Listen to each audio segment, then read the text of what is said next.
Hello મિત્રો, સ્વાગત છે તમારું અમારી ચેનલ વાહન બજાર પર. તમારા માટે ફરી એકવાર લઈને આવ્યો છું સ્પ્લેન્ડર 2021નું મોડલ છે. ગાડી કમ્પ્લીટ કન્ડિશનમાં છે, શોરૂમ કન્ડિશન ગાડી છે. ગાડી મળશે માત્ર ને માત્ર 58,000 રૂપિયામાં ગાડી મળશે. ડાઉન પેમેન્ટની વાત કરીએ તો માત્ર ને માત્ર 8,000 રૂપિયા ડાઉન પેમેન્ટ ભરીને તમને ગાડી મળશે.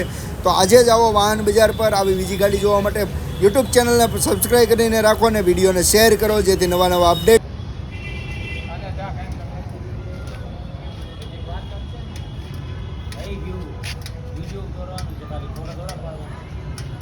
હાલો મિત્રો, તમારું સ્વાગત છે.